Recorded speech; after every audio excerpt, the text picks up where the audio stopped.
Despite doomsday scenarios of an economic collapse after the country slumped into a recession, BSP Governor Benjamin Diokno said that the economy remains in good standing and that the recession is only temporary. But as the country awaits a COVID-19 vaccine with the rest of the world, will the continuing increase of cases here take its toll on the economy? We discuss in this episode of the Chiefs.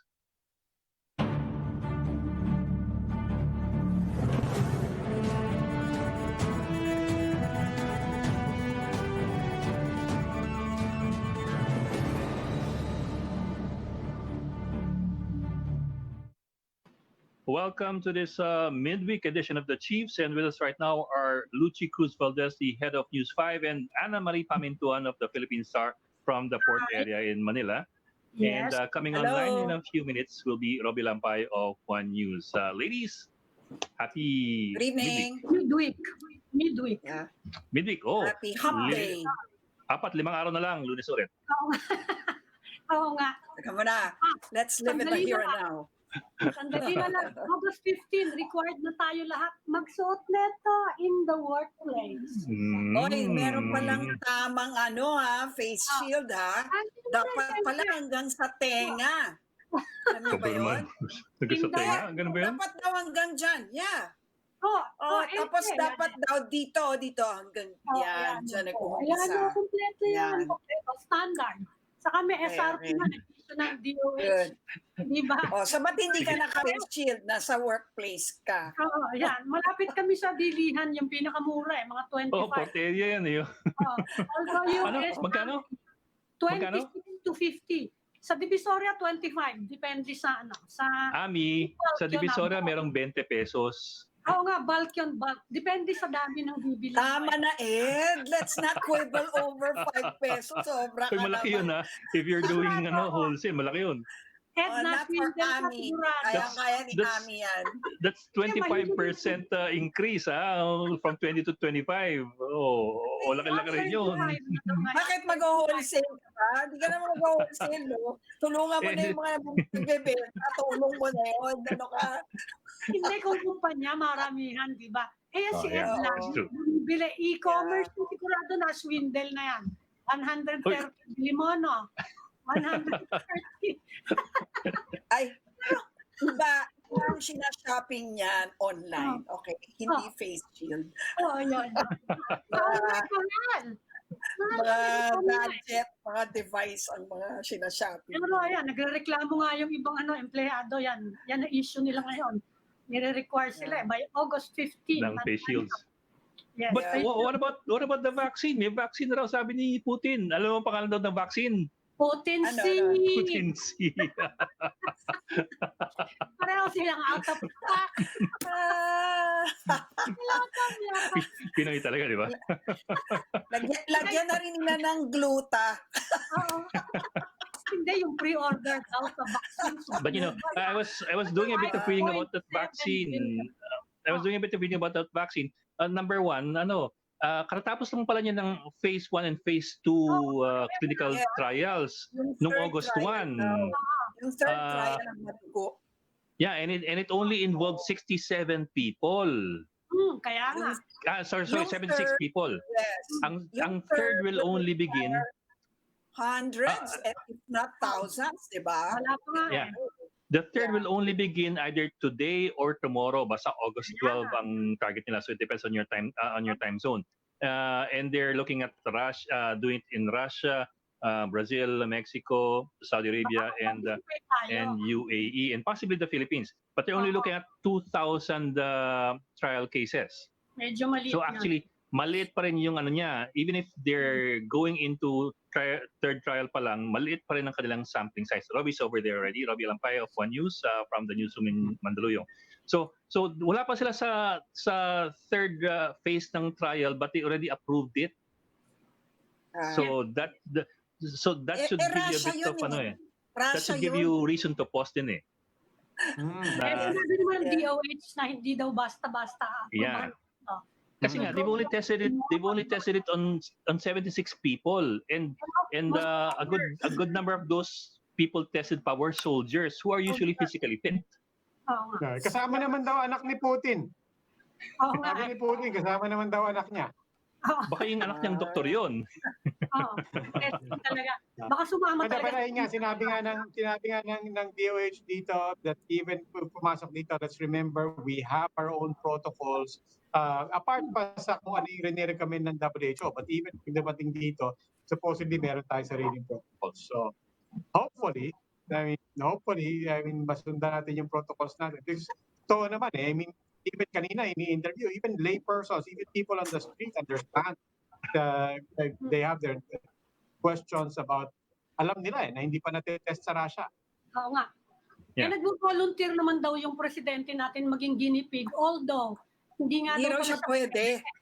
Kasi Hindi pwede. 54 years, Immunocompromised na siya. 54 years old, yan ang problema. Yeah. Kaya hindi pwede. Saka And when you Ako, pwede pa ako. Willing ka talaga. ito kaya. Paparinig ka yata. Ayun na. And ano rin kasi, on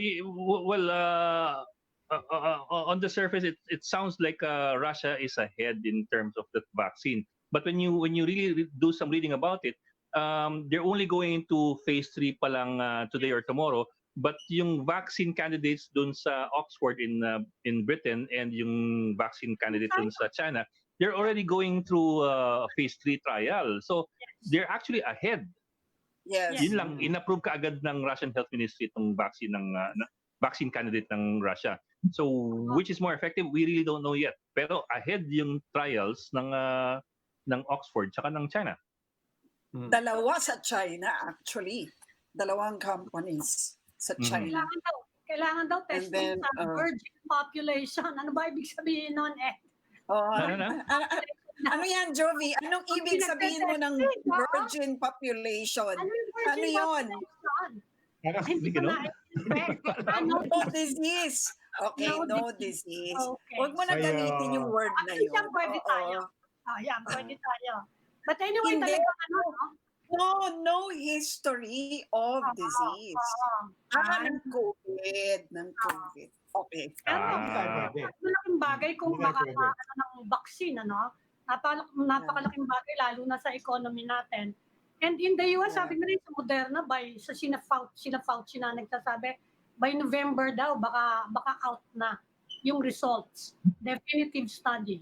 So, malaking epekto nun sa, sa economy natin, economic prospects. So, Ayan ang segue mo. Ayan ang segue ni Ami. Ayan na. I was wondering how you were going to do it. You somehow snuck it in. Kailangan related siya sa vaccine. Hindi natin pwedeng mapag-hiwalay si vaccine sa kasi economic recovery. So maybe we can get our guest na. Yeah. Segue queen talaga si Ami Pamintuan. Okay. So joining us tonight, we have the honor of having with us tonight the Governor of the Bangko Sentral ng Pilipinas, si Governor Benjamin Diokno. Sir, good evening po and welcome to the Chiefs. Good evening, Lucy, Ed, Ami, and Robbie. Good evening. Yes, sir.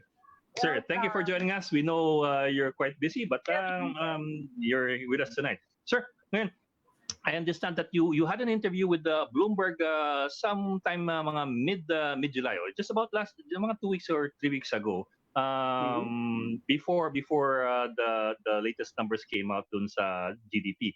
And what you were looking at during that time was a contraction of 6.7% for the second quarter. Now we do know that it's already at 16.5%.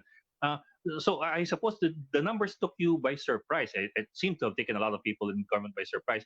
But what do you think accounts for that huge difference between what many officials in government expected and what we got in the end?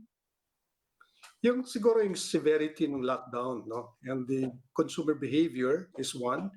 And of course, the fear of some of the producers also. I think additionally, yung transport, no? Maraming na-restrict yung movement.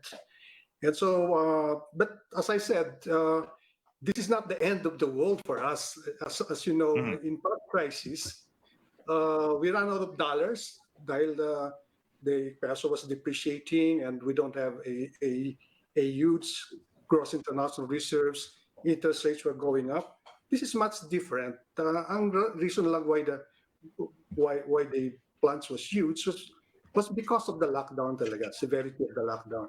But the economy is fundamentally sound. And once we open up the economy slowly, it will bounce back. And in fact, we're looking at an economic growth of between 6.5 to 7.5 next year, no? And so it's just a matter of maybe adopting what has already been maybe the consensus among policymakers, that we should move away from strict nationwide lockdowns. Dapat siguro more localized, siguro village level or even building levels, so it will not be so disruptive to the economy. Governor, Well, before the GDP figures came out, you were saying that the worst is over. Do you still believe in that? Yeah, the worst is over kasi we're looking at the second quarter. Tapos na yung second quarter.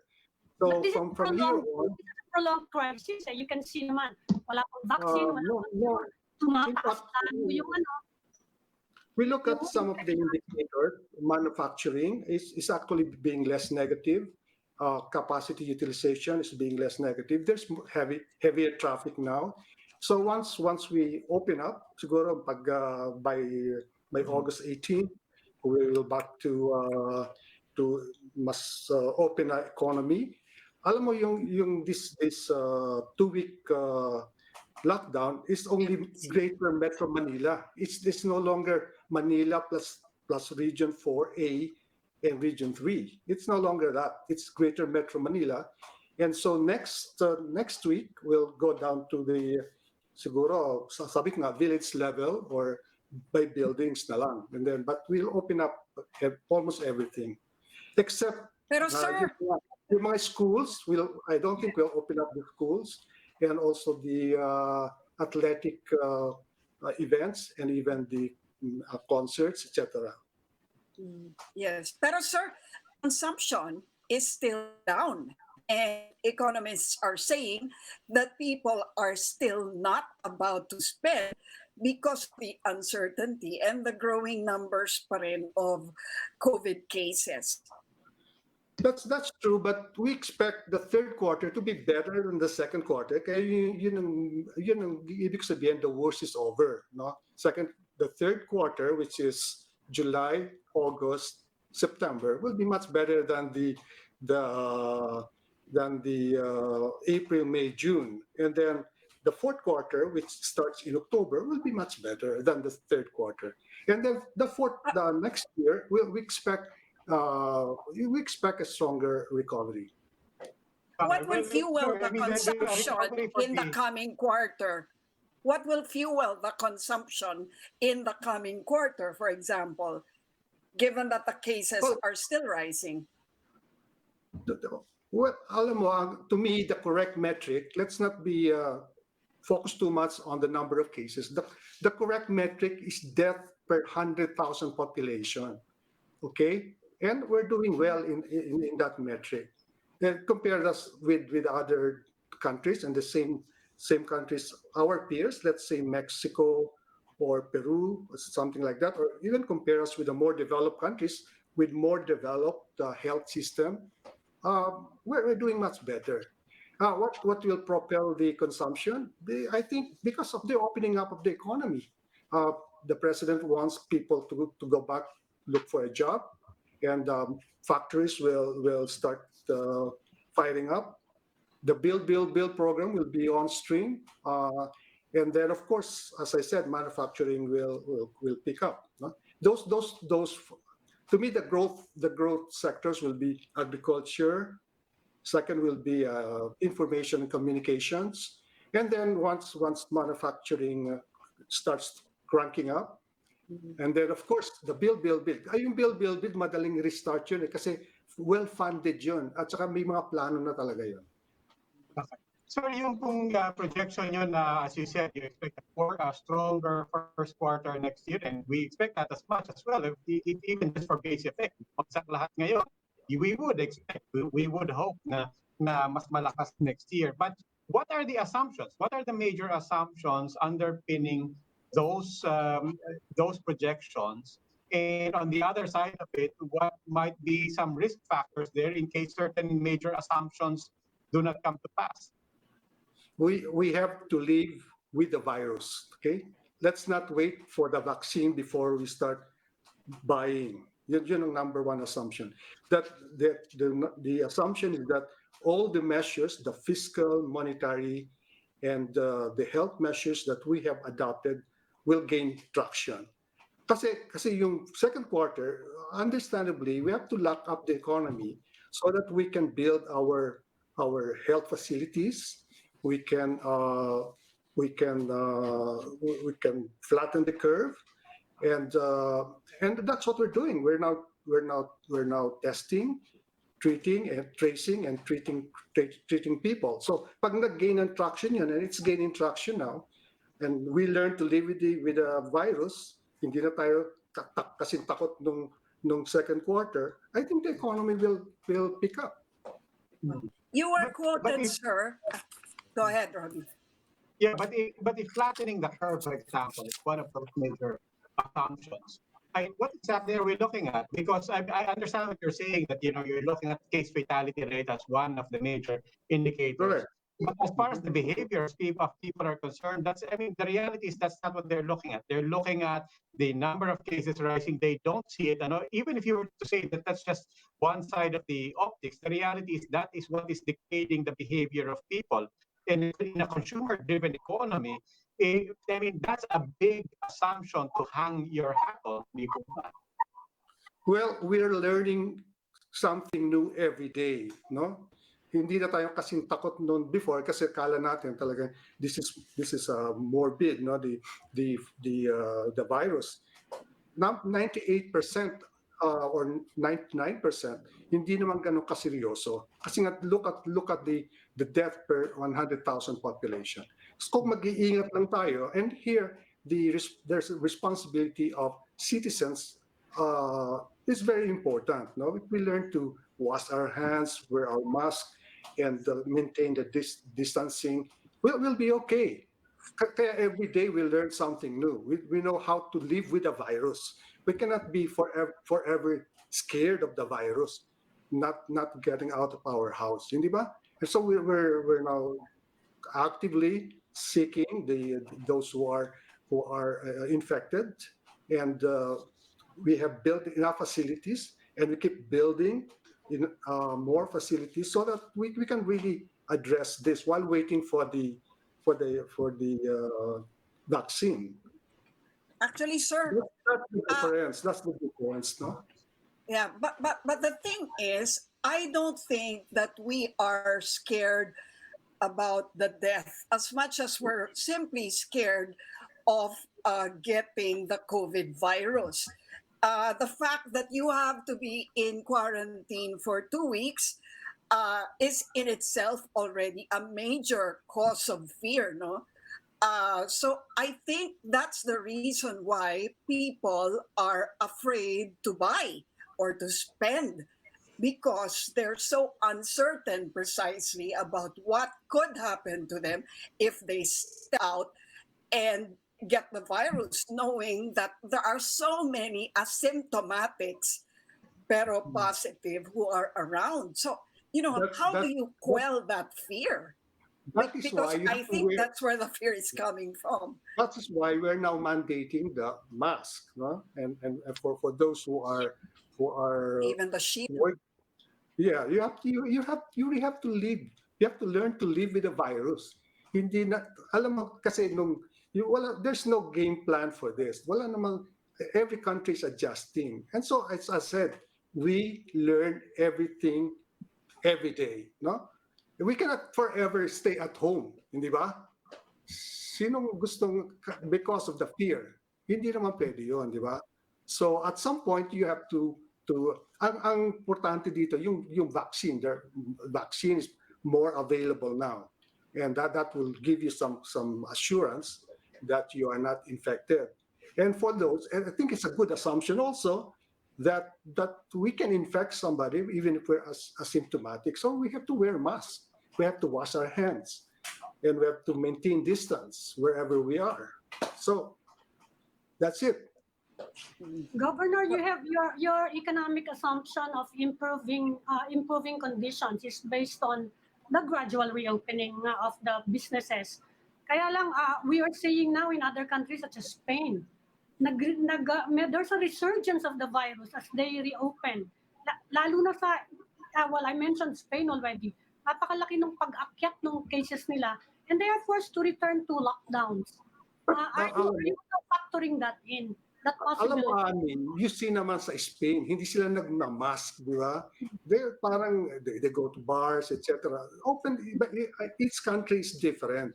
You cannot compare us with say Brazil, or compare us with what's going on in Mexico or in the U.S.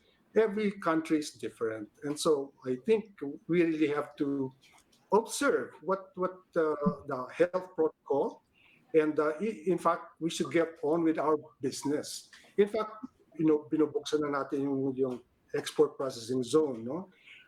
The build is ongoing. We have to change the modality. Alam mo ba ngayon ang pag-construct is they instead of one or two shifts, there are two shifts, 12 hours a day. Doon na sila nakatira yung mga workers, and they like that.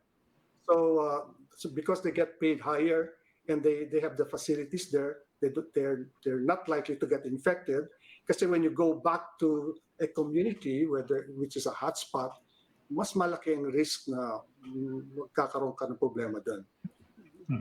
Governor, Sir, you've been quoted as saying that you want to keep policy accommodative in the next 2 years in order to deal with the damage caused by COVID-19.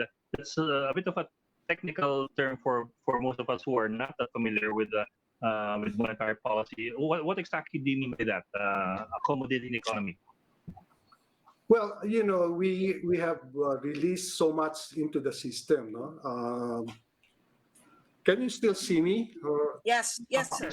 Yes. all right. Anyway, ang accommodative, not many people know this, but we have cut interest rates, we have cut reserve requirement, we've done a lot of things, and we estimate that would amount to 1.3 trillion pesos already na nagawa namin, no?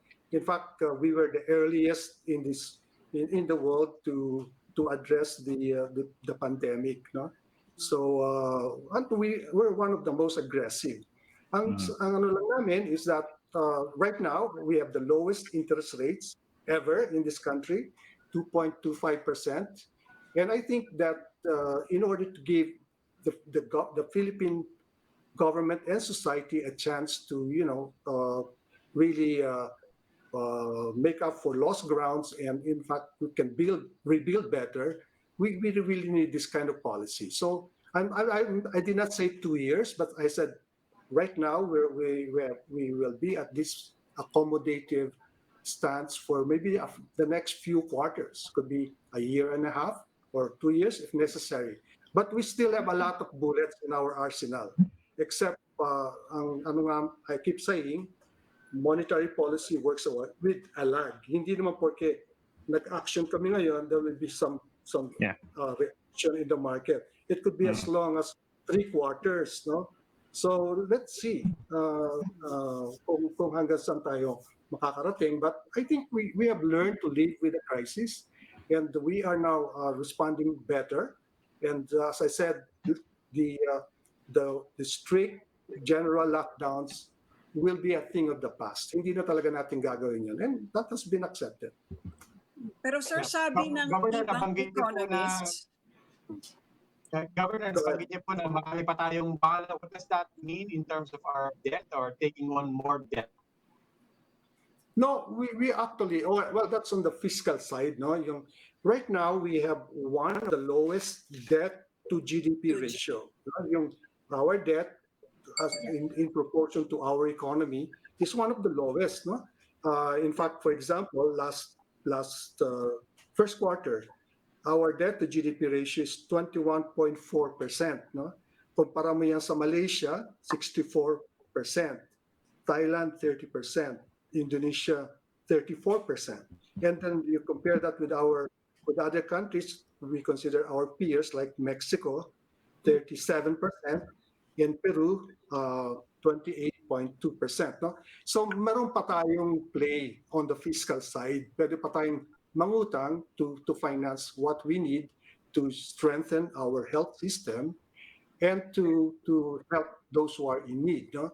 On the monetary side, pwede pa tayong mag-cut ng ng policy rate, pwede pa tayong mag-cut ng reserve requirement. So we have a lot of things to do yet. But as I said, we're posting at this time to see how the economy reacts. Yeah, but that's precisely the question of some people. You mentioned meron pa tayong leeway mangutang. Are we going to use that leeway para mangutang? We're actually, we are pre-funding what we think we will be needing for next year because there is a possibility that interest rates will start going up next year kasi lahat na bansa gustong mangutang. But we have already pre-funded. So we were one of the first. Nanghiram kami sa ADB, nanghiram kami sa World Bank, and nanghiram kami sa AIIB, sa Korea, and so forth. So we have done. In fact, sabi ko nga, yung build program natin, funded na yon. Hindi na kailangan mangutang. Nakapangutang na kami for that. And this is the best time to borrow kasi ang interest rates are so low globally. Diba? In fact, we can borrow from Japan at a very low interest rates, 40 years to pay with 10 years grace period. So yung pangangailangan natin for next year, nakuha na natin ngayon. Okay. Governor, we just have to go into a gap right now, but we will be back after this short reminder.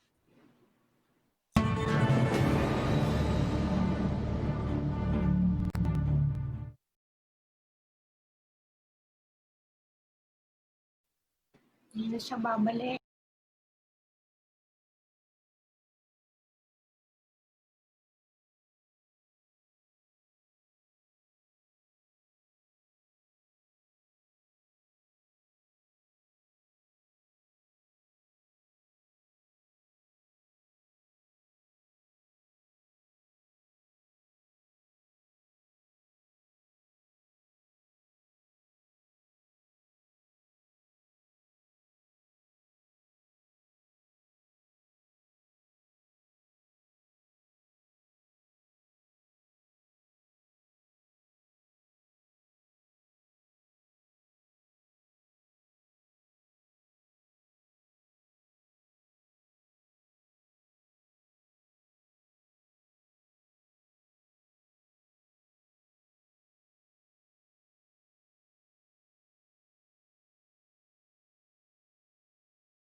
Welcome back to the Chiefs. We'd like to welcome back Bangko Sentral ng Pilipinas Governor Benjamin Diokno.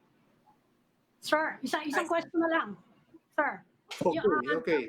Congress passed the Bayanihan to Recover as One Act, pero the economic team, we understand, is saying kulang yung pera for the amount that they approved. Tama ba yun? 162 billion? Kaya ba natin yun? Yung 162 billion, I think that is affordable as far as the national government is concerned. Kasi yung Bayanihan 2 Act needs a supplemental budget. Yun ang amount na naririnig ko na acceptable kay Secretary Dominguez. Yes.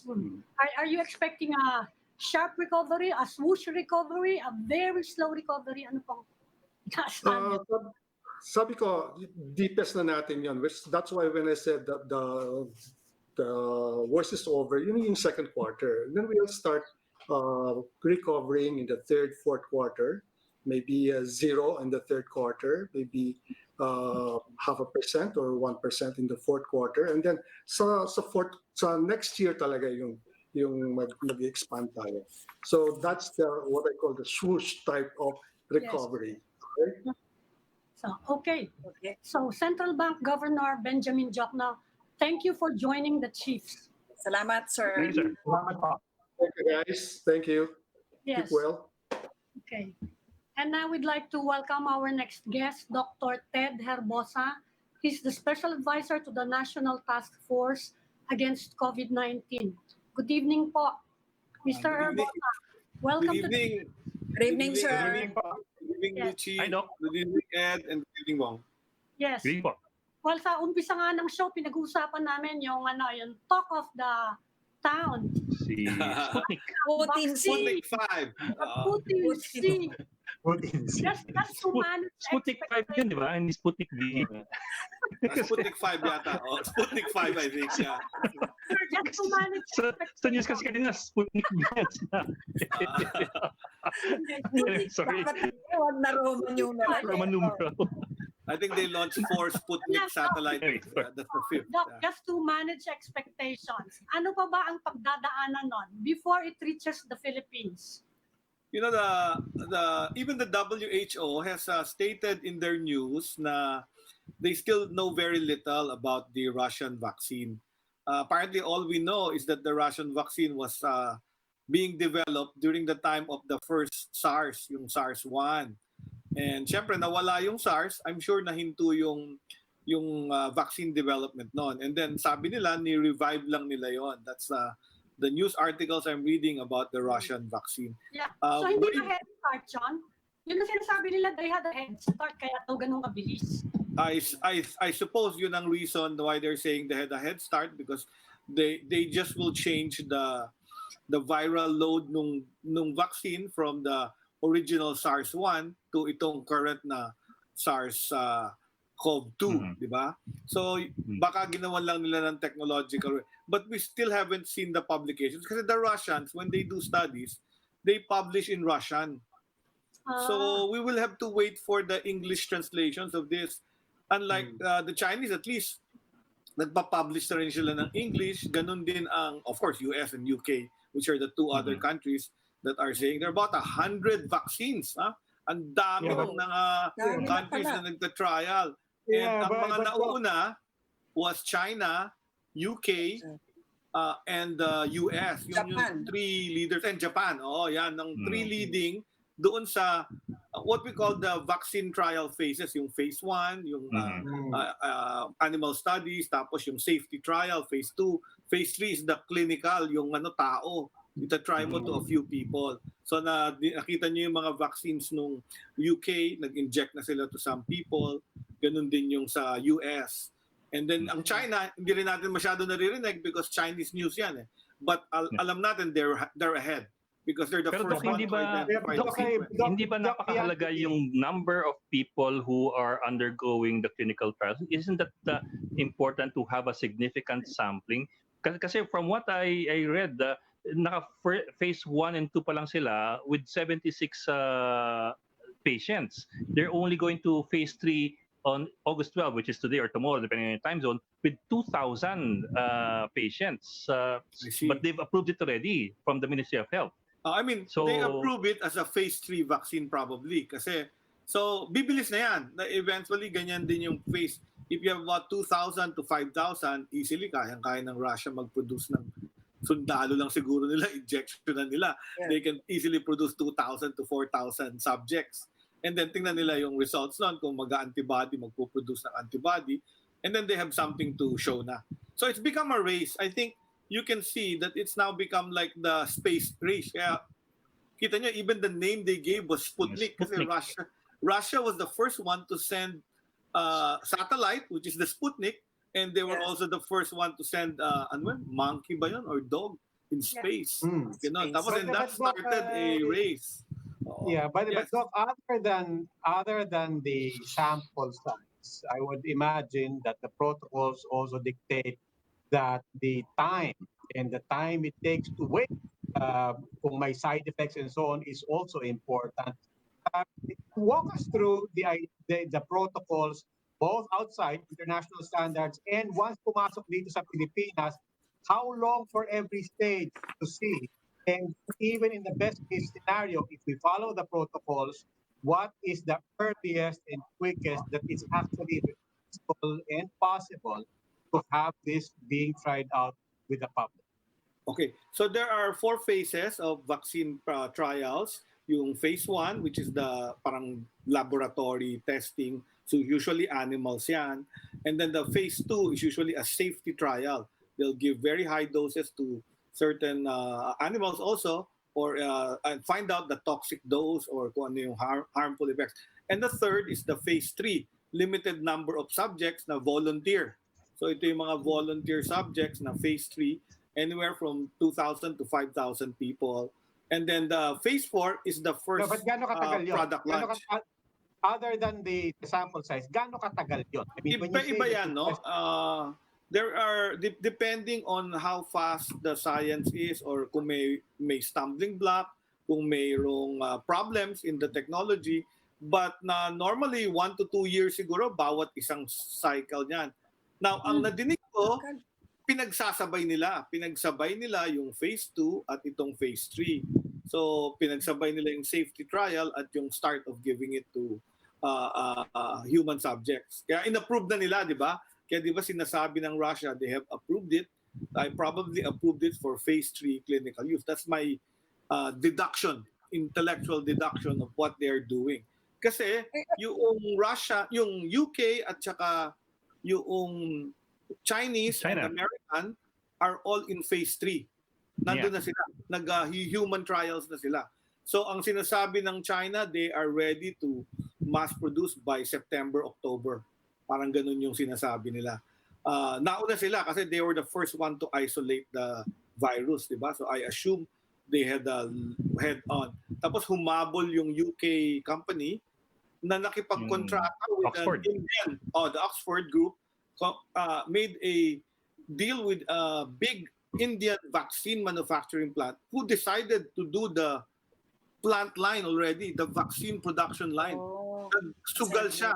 Sabi niya, nagsusugal ako. The owner of that vaccine company, nagsugal na siya on the Oxford vaccine. So, by the time matapos nila yung phase 3, boom, they can produce and supply the world. So, sila ang pwedeng mag-deliver agad. But recently, nakipag-usap din sa government natin, yung American company. Hindi ko na sasabihin yung pangalan kasi baka ma-advertise.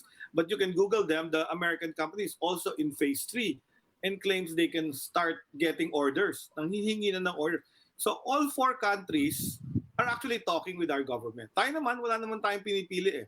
We've talked with the Russians. The Russian ambassador made a statement na they were the first country to approve one. O sige, if it arrives, sige. Even the president said, I will be the first one to get injected. So nag-statements pa gano'n. So he's really confident about Russian science and technology. But all in all, meron naman tayong process for that. We have the government scientists who will do the necessary vetting of any vaccine na ipapa-register sa ating FDA. Kaya I think this afternoon, nag-statement sila na they have no fear giving it to the president if it is FDA approved. That means our FDA. That means yung FDA, hihingin yung mga studies nila in English. Kasi di naman mo magbasa ng Russian yung ating mga experts, mga vaccine experts. So they will study it and see if it's really safe and worth registering either as experimental or phase 3, or kung tapos na nila yung phase 3, pwede nang i-sell yan commercially as phase 4. So that really depends on what studies they will present to us. Even WHO came out with sabi na they were shocked with the Russian announcement because they also don't know anything about the background. So as long as the Russian government will declare that, gano'n naman ang science open show your data, show your research, and then i-vet yan ng other scientists and other governments. So in short, Doc, pag dumating yan dito, yung vaccine, ano pang proseso ang dapat gawin, and do we have the capacity actually to assess whether or not this is the vaccine that we should use? Okay, so we have I mean, remember the Vaxia, no? Parang we just took essentially yung experience natin doon, diba? At that time, the process for Vaxia was to go through a formulary executive committee for the government to include it give it an exemption for the government to procure it. Kasi meron tayong tinatawag na Philippine National Drug Formulary. Only drugs and vaccines accredited in this formulary can be bought using government funds. This is to Okay. allow the government not to buy new technology that might be still experimental. So at that time, as you know, the FEC gave an exemption with some arm twisting, and finally the government used it in a mass vaccination way.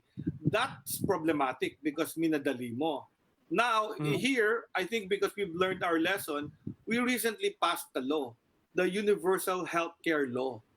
In the Universal Healthcare Law, because of the Dengvaxia experience, I think our lawmakers put in a new process called the Health Technology Assessment Council, the HTAC. So the HTAC is the one that also gave the recommendations for the rapid antibody. So they assess any new technology. Ina-assess ng Health Technology Assessment Council yung new technology that the government wants to buy. So they will do effectiveness, cost-benefit analysis, and all that, and they will look at all the papers. So yung HTAC yung next, and then magbibigay ng recommendation yan sa government if it will buy a specific new technology. So kasama dyan ng vaccines and drugs. Dito naman sa COVID-19, where I'm part of sa National Task Force, inutusan din kami ni President to create a sub-group, a sub-technical working group under response operations called Science and Technology. So yung Science and Technology subgroup naman is headed by our Executive Director of the Philippine Council for Health Research and Development, si Dr. Jaime Montoya, who is an infectious disease specialist, also with UP, but he's been the Executive Director of the Philippine Council for Health Research and Development. So meron kaming mga members doon sa committee, and kami yung parang pinapa-assess niyan. So we will probably get whatever this Russian scientist will give us.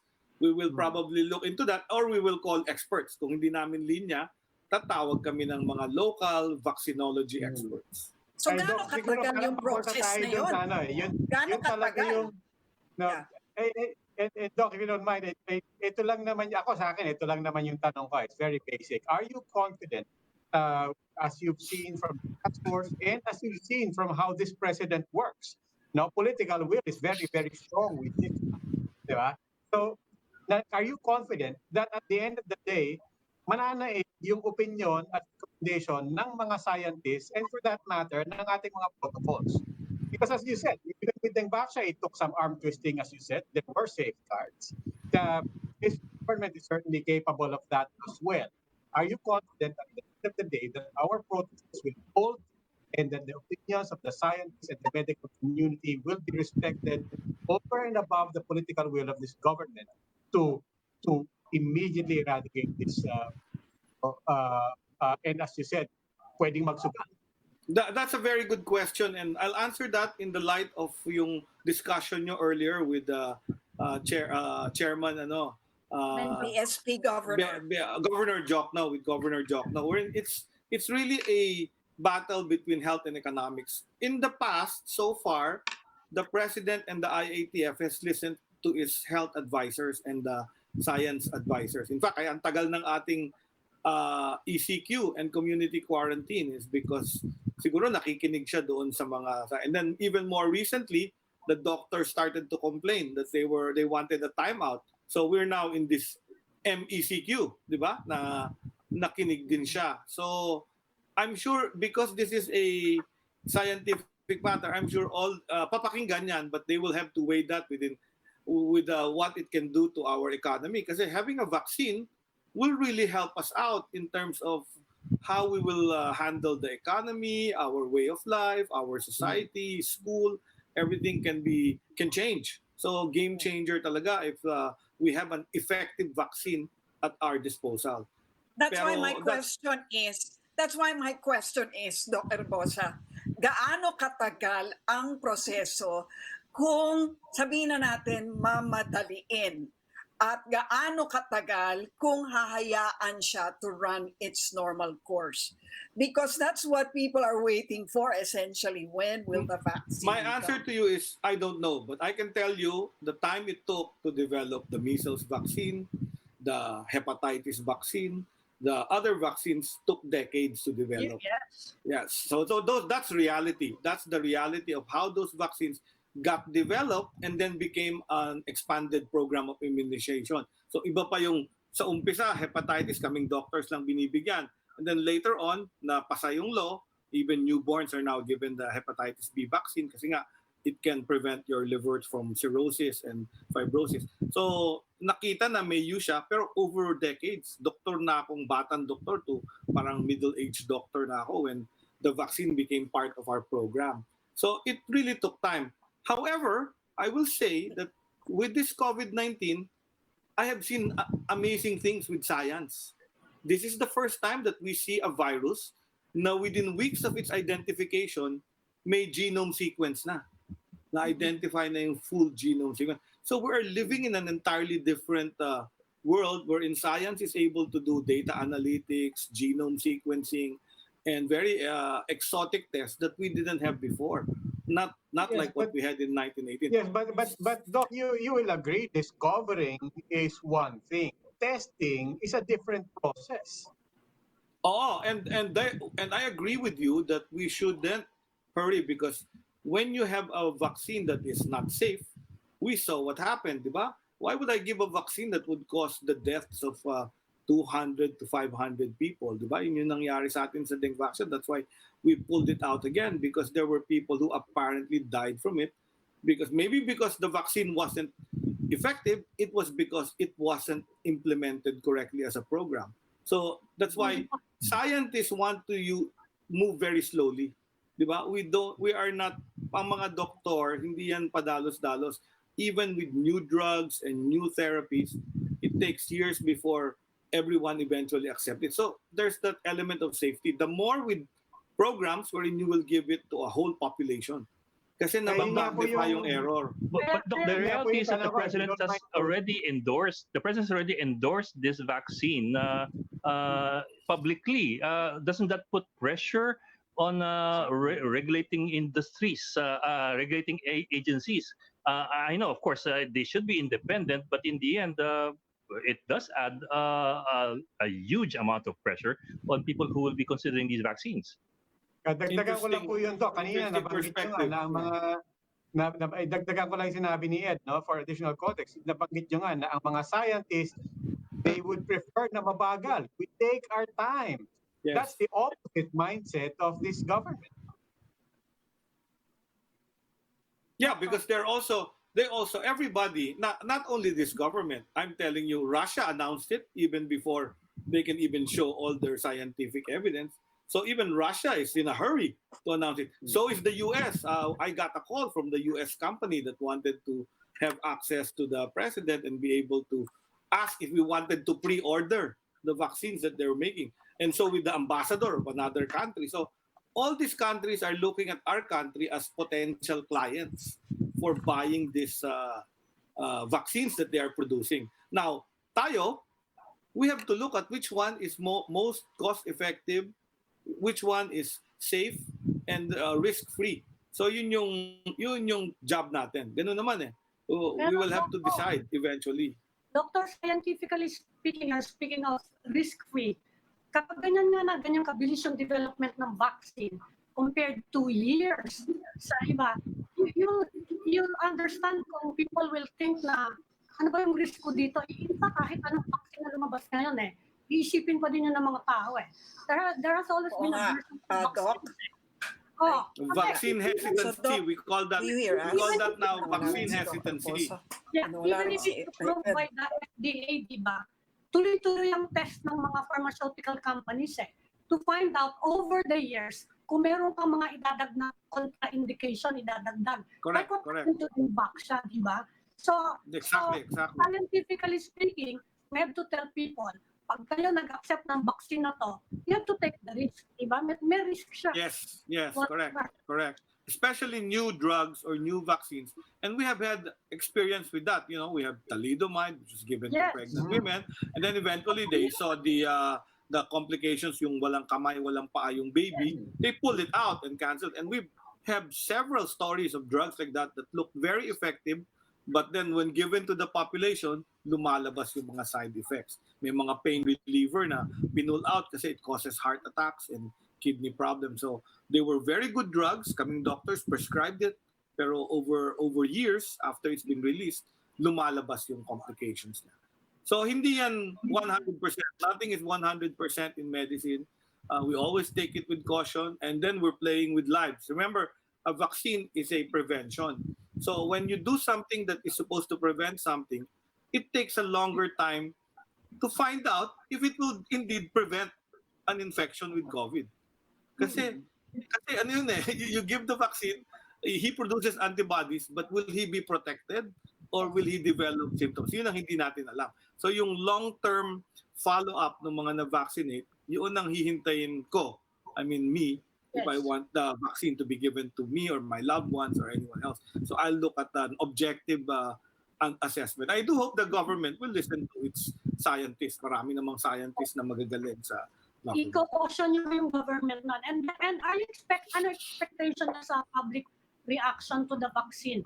Considering the reaction to Dengvaxia and even two tested vaccines already, bumagsak yung immunization natin for measles and the childhood Yeah, we had a measles outbreak and now we have polio. We're still catching up with the phase 3 of the polio to recover from that wild polio, the vaccine-derived polio outbreaks. Siguro, I think we had 3 of those. Kaya tawag nila outbreak kasi eradicated na yung polio.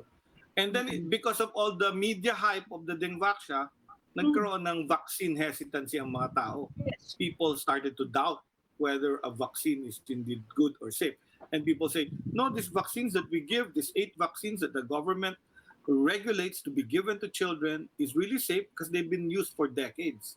And talagang napakababa yung complication. The problem is with the newer vaccines. Are you seeing this problem sa COVID? Pagdating ng vaccine dito? It's a double-edged, Ami. It's a double-edged thing. It can be our hope to really normalize again our lives because a vaccine is developed. Or it can also be our boon na may people will die in the hope na so it's really a very difficult balance. It's health and economics, naglalaban talaga siya. Yeah, Doc, sino unahin? So, Doc, sino ipa-prioritize sa vaccination niyan? Depends on depends on the characteristics pa of the vaccine kasi of all the different countries, iba-iba yung attack nila to the solution of a vaccine production. So iba may virus, iba mayroong parang the immunologic response, iba-iba yung may monoclonal, iba-iba yung ginawa nilang technology.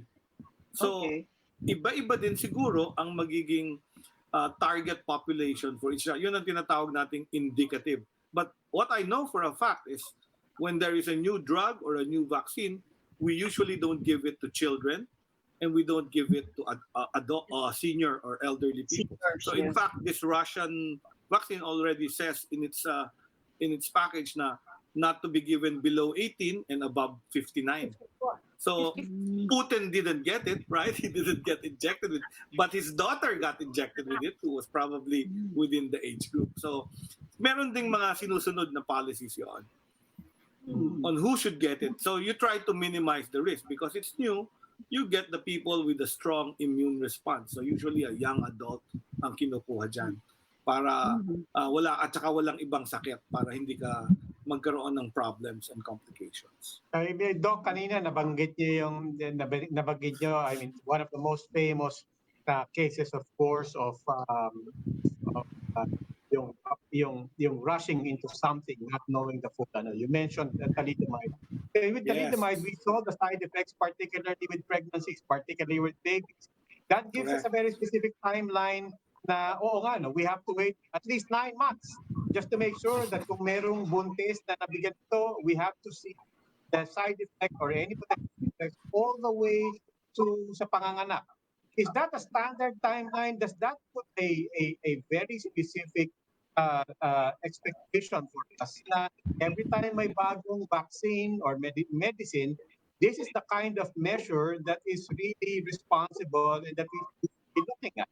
Because I ask this because kinakabahan talaga ako as I understand the sense of urgency, but in your own words, we hope hanggan ng gobyerno. I mean, get back to my question, can the protocols hold? Are you confident that the protocols will hold beyond what you hope? Thank you for that. The third group pala is that one, pregnant women. because of the thalidomide experience, all new drugs, new vaccines are not given to pregnant women. So very young, very old, and pregnant women, and those with other illnesses. So yun yung mga cautionary groups na baka may effect. Kasi when they study kasi the vaccines, they will give it to healthy individuals. Yun yung subject population. So hindi nila alam yung behavior with pregnant, with very young, with very old, and with people with comorbid conditions. So yan yung mga, we learned that only during what is called yung market surveillance, wherein you sell it in the market and then the doctors will report any incident that they find. They prescribe it, they use it, you offer it to a patient and say, meron hong bagong vaccine, baka gusto niyo matagap, you will benefit from it, pero it's new. And if I find a complication with you, I have to report to the company the adverse event. And that's the usual practice para walang problema. Okay. Alright. Sorry, sundutin ko lang yung tanong ko because you didn't answer my other question. Are you confident that the government will respect the protocols beyond you just saying, I do hope they listen to the scientists?